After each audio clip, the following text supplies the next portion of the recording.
त्याला मारल्याचा आळबी तुझ्यावरच येईल. नका हो बाबाजी, नका, असं नका करू. माझ्या चिपरीला आणि आऊ नकाही करू नका. कर कर माझ्यावर. अरे तुला विचारते कोण? तुला घरात जागा नाही आणि गावात पत नाही. आणि त्यात जर तू खरं बोलायला गेलीस तर मग बघ काय होईल ते. आणि मी इथंच आहे आजूबाजूला, कवा बी तुझ्या मोर टपकन. आत्ता आलो तसा. काय नाही हो बाबाजी, मी तुम्हाला वचन देते, मी बाहेर कुठेच काहीच बोलणार नाही. पण माझ्या चित्रीला आणि आऊ नकाही करू नका. गावातल्या भोळ्या माणसांना त्रास देऊ नका. मी मरण्याला भीत नाही, पण बाबाजी माझ्या माणसांना त्रास देऊ नका. मला फक्त त्याचीच भीती वाटते. उपकार करा माझ्यावर, उपकार करा.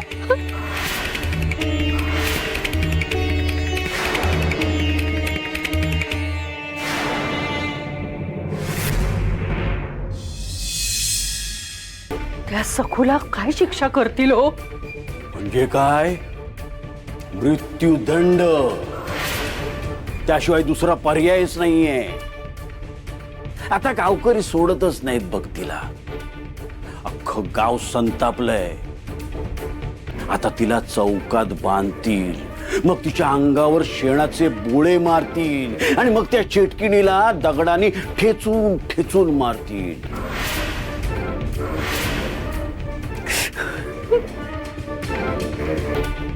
अगं हे सगळं तिला करतील, तुला नाही. तू का रडतेस? तुझा काय संबंध? हो संबंध नाही कसा? हो सखू जर का मेली तर तिचं क्रियाकर्म तर आपल्यालाच करावं लागेल ना. चेटकिणीचे कसले आलेत क्रियाकर्म? हो हो, अंत्यसंस्कार तर करावेच लागतील. सखू सवाष्ण जाणार, तिची ओटी भरावी लागेल. अहो लुगडं चोळीचा मान असतो. रीतसर मंत्राग्नी दिला नाही ना तर ती हडळ होऊन आपल्या मानेवर येऊन बसेल.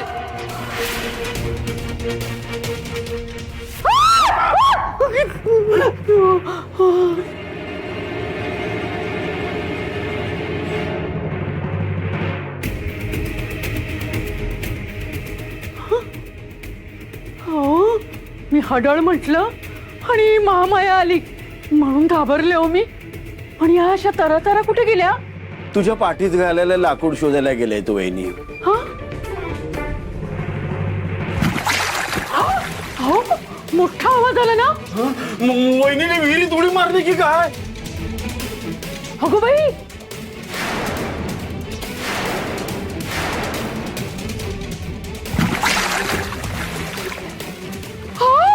बघा ना. अहो या बघा काय करतायत.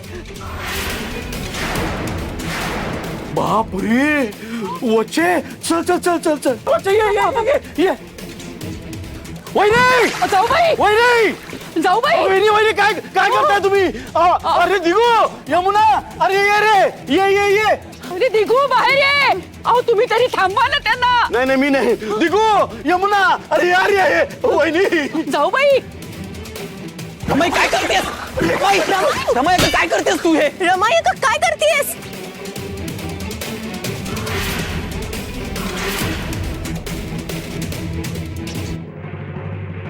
हा सखूच्या नावानं माझी अंघोळ झाली. माझी अंघोळ झाली. माझी अंघोळ झाली. मेली ती. मेली ती. मेली. मेली. जना कोणाला तिचे क्रियाकर्म, सवाष्ण, लुगड्याचा मान असं काही करावा वाटत असेल त्यांनी पण आत्ताच डोक्यावरून आंघोळ करून मोकळे व्हा. आपला त्या चेटकिणीशी काहीही संबंध नाही.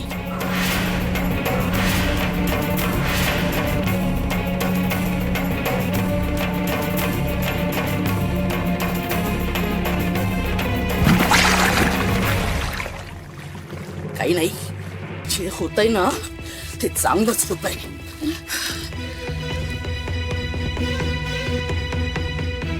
घरातली घाण जातीये, अशुभ छाया जातीये. भाऊजी, उद्या गुरुजींना घरी बोलवा. अख्ख्या घरात गोमूत्र शिंपडून गृहशुद्धी करा म्हणा.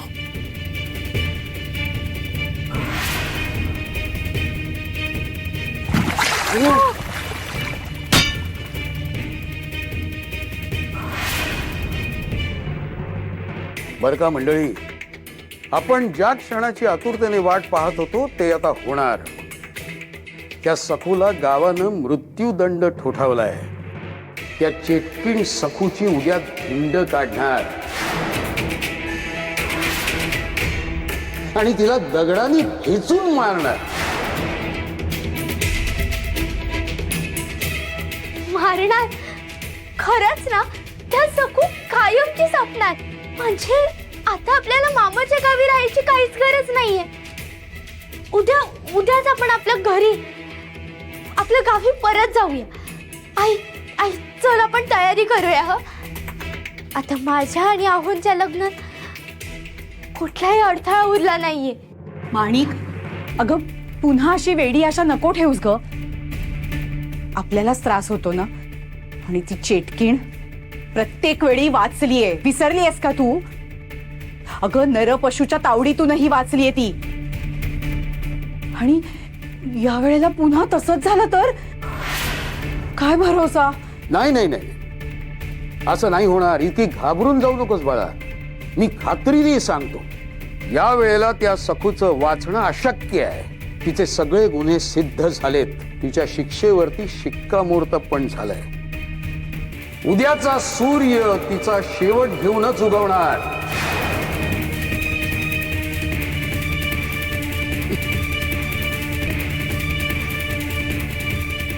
शेवटी आहो माझे होणार.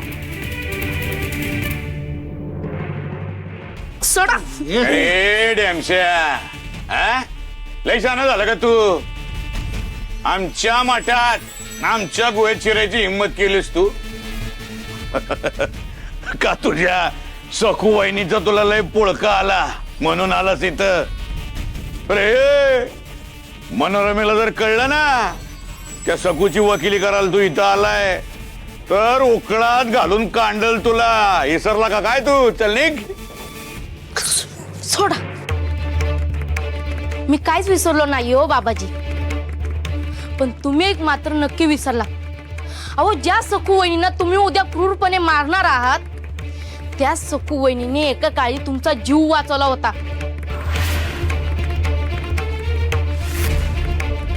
अहो तुमच्या काळ्या